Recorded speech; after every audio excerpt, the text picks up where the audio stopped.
Assalamualaikum warahmatullahi wabarakatuh.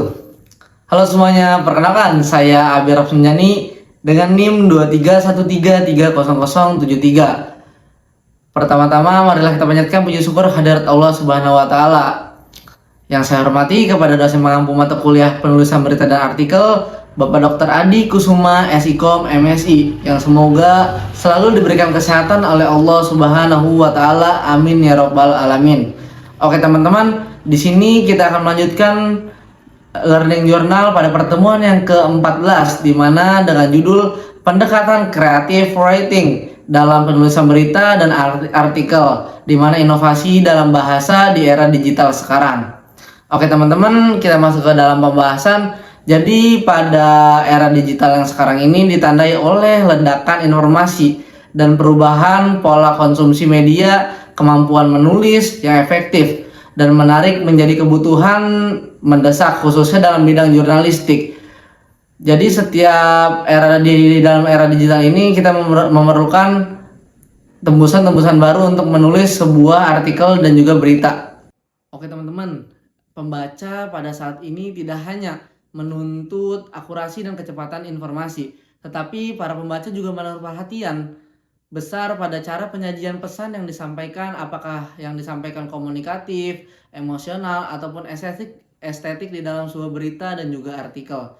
Hal ini mendorong perlunya pendekatan baru dalam teknik penulisan. Salah satunya itu melalui pendekatan creative writing atau penulisan secara kreatif di dalam berita ataupun artikel. Teman-teman, di sini kita akan membahas tentang creative writing. Creative writing atau kreatif dalam penulisan adalah sebuah pohon yang banyak cabang atau rantingnya. Creative writing ini bukanlah tulisan biasa. Lalu tulisan yang luar biasa menimbulkan daya imajinasi, inspirasi, dan daya tarik untuk para pembaca. Imajinasi mengusik, mengubah, merangsang, dan melambungkan, menerbangkan, serta menghanyutkan, bahkan bisa menjadi mengaduk-aduk perasaan para pembaca. Adapun konsepnya itu terdapat 4. Yang pertama subjek, yang kedua penelitian, yang ketiga penting dalam mendefinisikan, yang terakhir ada tulisan yang bagus atau gaya prosa sastra. Teman-teman, di dalam creative writing ini terdapat perbandingan antara creative writing dan penulisan jurnalistik konvensional, di mana perbedaannya terdapat 7. Yang pertama yaitu perbedaan tujuan, di mana penulisan kreatif bertujuan untuk menghibur, menginspirasi, ataupun menyampaikan pesan emosional secara jurnalisme. Yang kedua, pendekatan penulisan secara kreatif, di mana pendekatan ini menggunakan pendekatan subjektif dengan ruang lingkup yang luas untuk imajinasi. Yang ketiga, gaya penulisan. Gaya penulisan ini penulisan kreatif menggunakan bahasa yang lebih bebas dan juga ekspresif. Jadi setiap kita menulis kita harus menggunakan bahasa yang bebas. Yang keempat, penulisan secara kreatif, di mana dapat menggunakan unsur fiksi atau non-fiksi di dalam sebuah berita.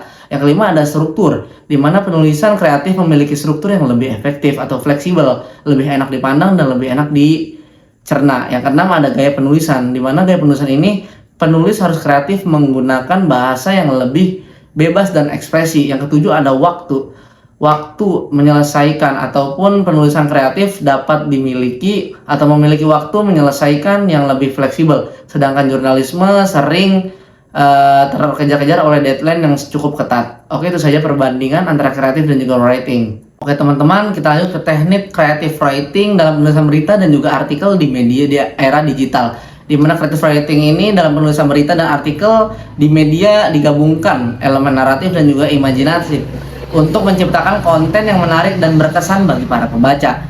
Adapun 5 teknik yang digunakan dalam creative writing. Yang pertama yaitu storytelling naratif, di mana kita menceritakan apa saja yang terjadi di masyarakat. Yang kedua ada lead yang mengikat, di mana lead ini harus menarik ataupun pas dengan isi berita. Yang ketiga ada deskripsi yang vivid atau deskripsi yang valid, di mana sumber berita ini harus pas dan juga valid di dalam masyarakat. Yang keempat ada dialog dan kutipan, di mana setiap berita yang kita sampaikan harus melalui dialog atau wawancara terhadap narasumber. Dan yang terakhir ada struktur piramida terbalik yang fleksibel, di mana sebuah berita ini harus kita susun dengan baik, skemanya harus tersusun, apapun yang terjadi di dalam permasalahan harus kita kemukakan dan kita beritakan di dalam ruang lingkup artikel dan juga berita.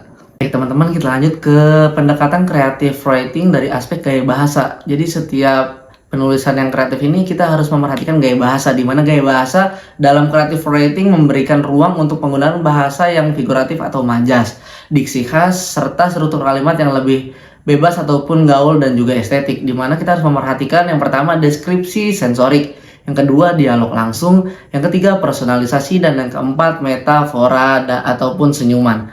Oke teman-teman, yang bisa kita pahami dan kita simpulkan bahwasanya creative writing ini memberi sebuah seni mengekspresikan ide, cerita, dan informasi dalam gaya imajinatif dan juga menarik. Pendekatan ini tidak hanya memperkaya tulisan baik fiksi maupun non-fiksi, tetapi juga membangun koneksi emosional dengan pembaca. Kunci keberhasilannya terletak pada keseimbangan antara kebebasan berekspresi dan disiplin struktur, serta kemampuan yang dihidupkan kata-kata menjadi pengalaman yang mengikat. Oke teman-teman, itu saja yang bisa dapat saya sampaikan. Terima kasih atas perhatiannya. Wassalamualaikum warahmatullahi wabarakatuh.